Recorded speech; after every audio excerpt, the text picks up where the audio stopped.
Assalamualaikum warahmatullahi wabarakatuh.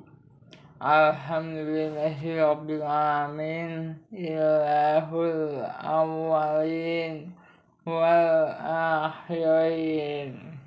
Wa sallallahu wa salamuhu wa rahmatuhu wa barakatuhu ala safwati khalqihi wa khatamil anbiya'i wal mursalin Sayyidina Muhammadin wa ala alihi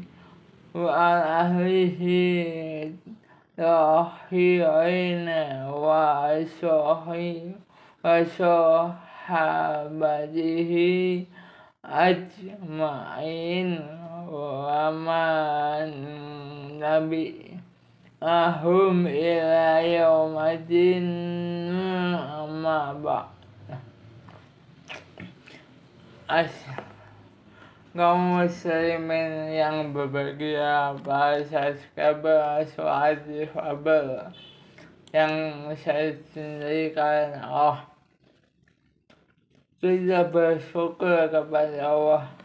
Kita tinggal di surga Allah, yaitu bumi yang ada kekurangan kesempurnaan karena bersifat sementara yang samanya di akhirat nanti.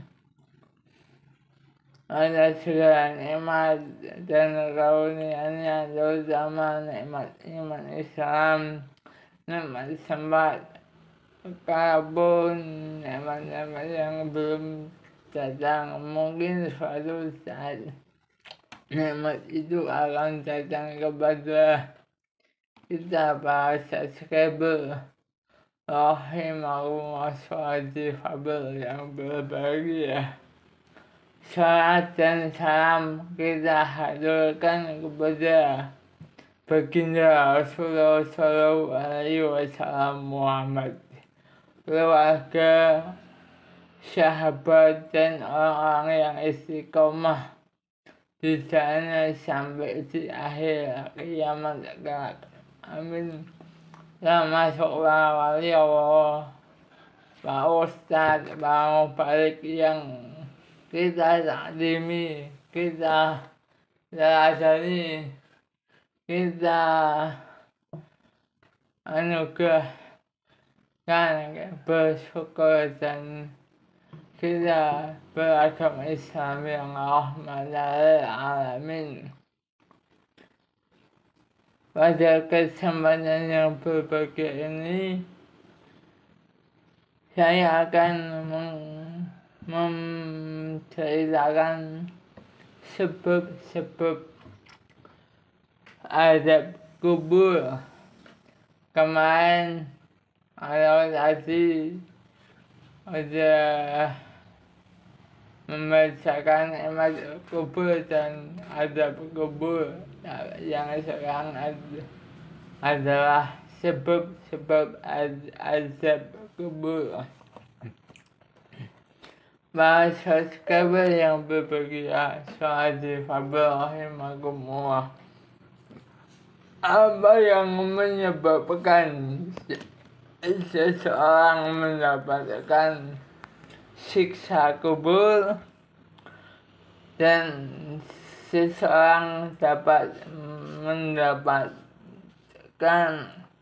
siksa kubur disebabkan karena kemaksiatan yang dilakukan, sehingga seseorang yang menyia-nyiakan perintahnya Allah Subhanahu wa Ta'ala pasti murka kepadanya.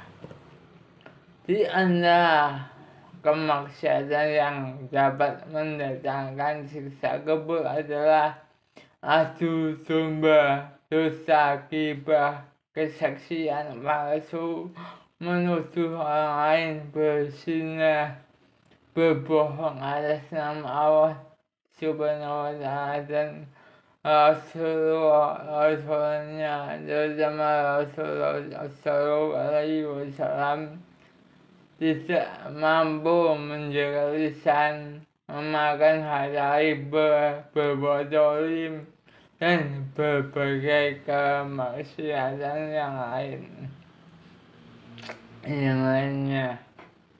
Kaum muslimin yang berbahagia, para subscriber Suhadi Fabel yang dirahmati Allah, berikut beberapa hal yang menyebabkan seseorang mendapatkan siksa kubur. Pertama, berbuat syirik dan kufur kepada Allah Ta'ala. Inilah dosa yang paling besar antara dosa-dosa lainnya. Para subscriber Suhadi Fabel yang dirahmati Allah, dimanapun Anda berada, Allah akan menghinakan mereka di akhirat kelak dengan sehina-hinanya. Allah berfirman, A'udzubillahi minasyaitonirrajim. Man adlamu mimman iftara ala Allahi kadiban aw qala hiya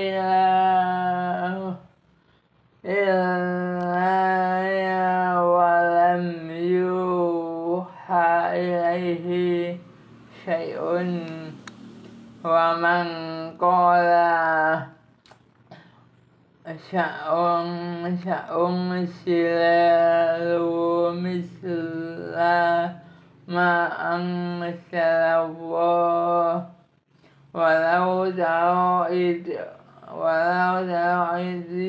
zalimuna fi ghamadil mauti wal malaikatu basidu aidihim ahaitu anfusikum al-yawma tujzaun adabal huni bima kuntum taquluna ala Allahi ghairil haqqi wa kuntum man an ayati takbirun.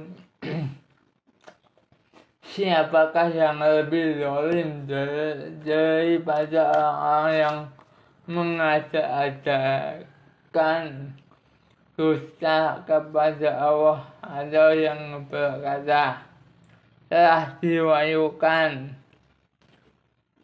kepadaku padahal tidak diwahyukan sesuatu pun kepadanya, dan orang yang berkata aku akan menurunkan seperti apa yang diturunkan Allah.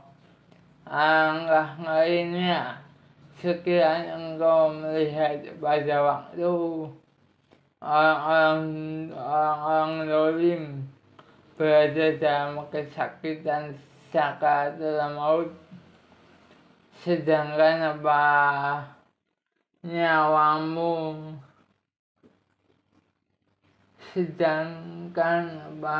orang yang berada dalam kesakitan sakaratul maut, sedangkan nyawamu pada hari ini akan dibalas dengan azab yang sangat menghinakan. karena kamu mengatakan terhadap Allah perkataan yang tidak benar, dan karena kamu menyombongkan diri terhadap ayat-ayatnya. Al-An'am ayat ke-93. Saya ulangi, siapakah yang lebih zalim daripada orang-orang yang mengada-adakan dusta terhadap Allah, atau yang berkata, telah diwahyukan kepadaku, padahal tidak diwahyukan sesuatu pun kepadanya. Dan orang yang berkata, aku akan menurunkan seperti apa yang diturunkan Allah. Alangkah ngerinya sekiranya engkau melihat pada waktu orang-orang zalim berada dalam kesakitan sakaratul maut, sedangkan para malaikat memukul dengan tangannya sambil berkata, keluarkanlah nyawamu, pada hari ini kamu akan dibalas dengan azab yang sangat menghinakan, karena kamu mengatakan terhadap Allah perkataan yang tidak benar, dan karena kamu menyombongkan diri terhadap ayat-ayatnya. Surat Al-An'am ayat 93. Kedua bahasa saya adalah surat yang kedua bahasa saya surat adalah kemunafikan. Kemunafikan adalah menampakkan keimanan padahal sebenarnya tidak beriman kepada Allah Subhanahu wa Ta'ala dan Rasulnya. Apa yang dilakukan semata-mata untuk mendapatkan keuntungan duniawi. Allah Ta'ala berfirman, wa man haulakum minal a'rabi manafikun wa min ahlil madinati maradu alal faqila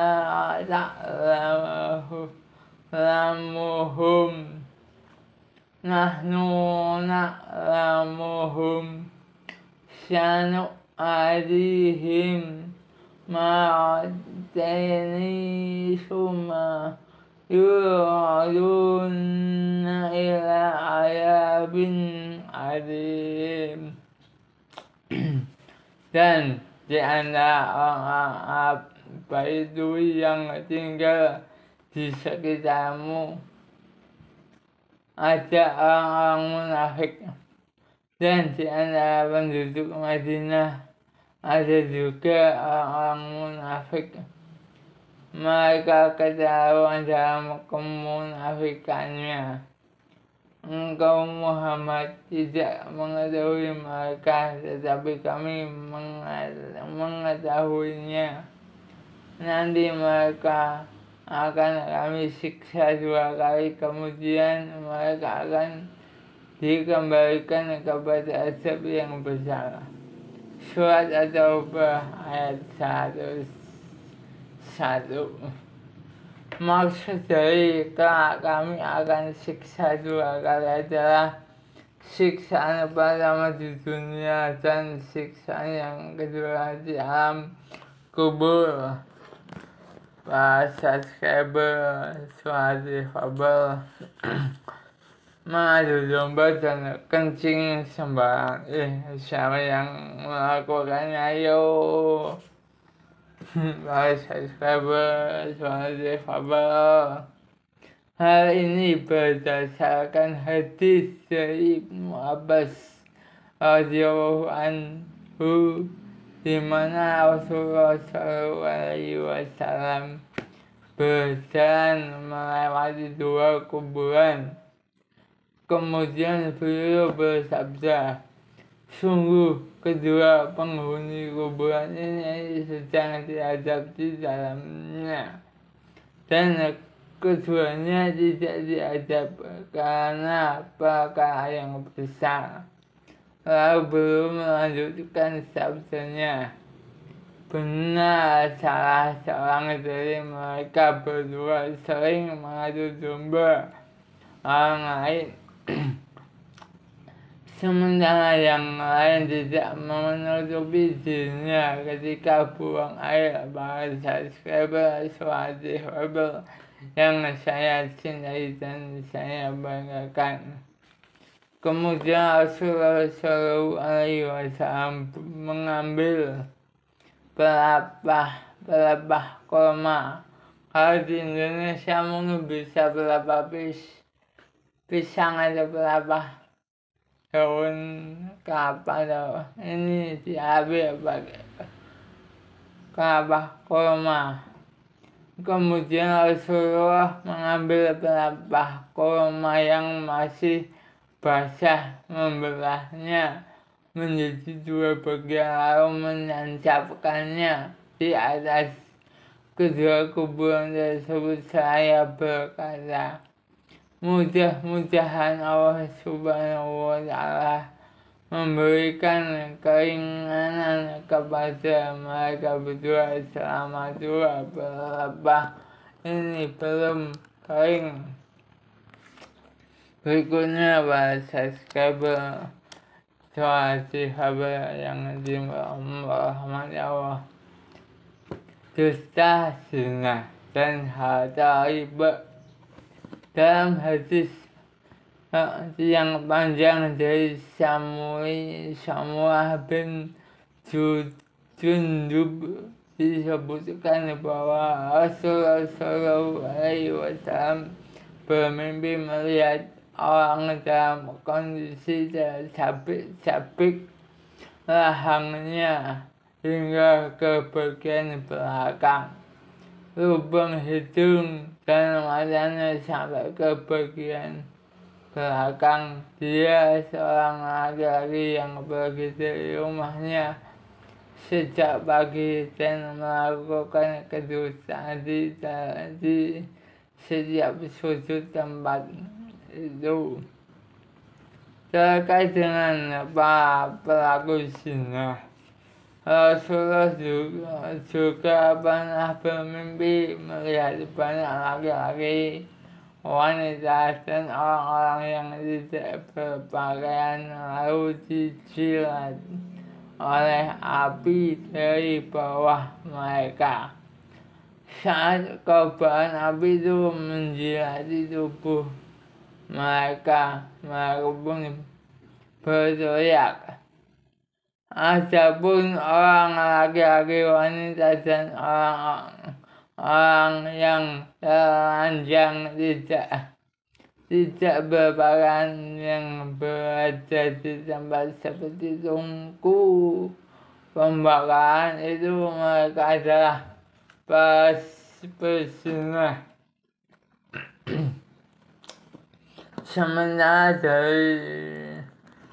Sementara pemakan harta riba, para subscriber suara difabel yang dirahmati Allah, Rasulullah SAW menjelaskan bahwa beliau pergi menuju sungai yang berwarna merah darah.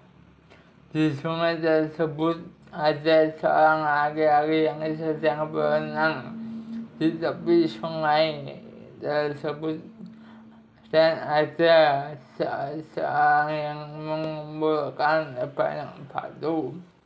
Apabila orang yang berenang tadi selesai berenang dan menghampiri orang yang mengumpulkan batu, maka ia langsung membuka mulutnya, lalu disuapkan kepadanya sebuah batu.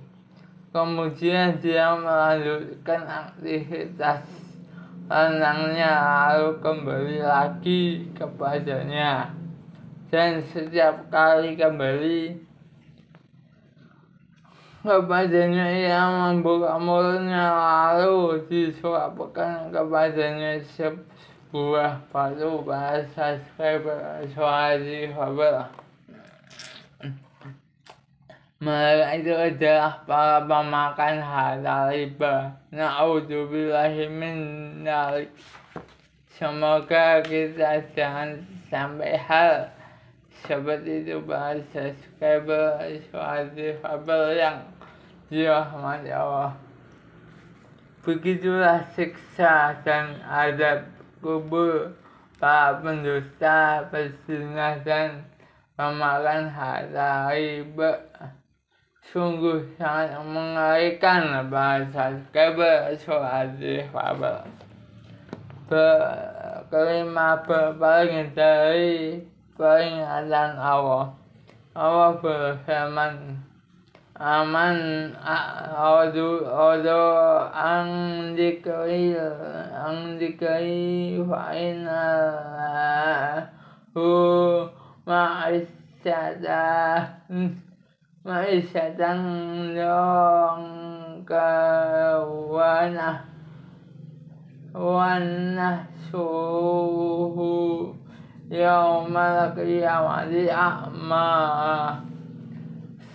Dan barang siapa berpaling dari peringatanku atau peringatan Allah Subhanahu wa ta'ala, maka sungguh dia akan menjalani kehidupan yang sempit, dan kami akan mengumpulkannya pada hari kiamat dalam keadaan yang buta,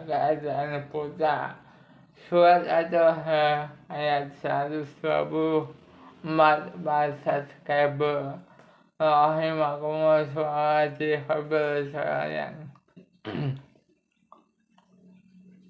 Kehidupan yang sempit dalam ayat di atas adalah sebagai azab kubur bagi orang yang berpaling dari peringatan Allah Tuhan semesta alam. Kaum muslimin, bahasa rahimakumullah, Swahili Fabel yang berbahagia. Sesungguhnya tidak ada kenikmatan kecuali kenikmatan di akhirat, dan tidak ada kepedihan dan penyesalan kecuali kepedihan dan penyesalan di kampung akhirat. Semoga saya dan bahasa Skabel Swahili Fabel tidak mendapatkan hal seperti itu, dijauhkan dari azab kubur dan diberikan kenikmatan kubur di alam barzakh. Amin amin Allahumma amin. Allahumma ftah alaina abwabal khairi wa abwabal barakati wa abwaban ni'mati wa abwaban rizqi wa abwabal quwwati wa abwabal sihati wa abwabal salamati birahmatika ya arhamar rahimin. Demikianlah kalau singkat dari Swahili Fabel sebab atau tubuh. Semoga kita mendapatkan hikmah dari khotbah pada hari yang berbahagia ini. Dan jangan lupa like, comment, subscribe, share di Hubble. Semoga bermanfaat. Wassalamualaikum warahmatullahi wabarakatuh.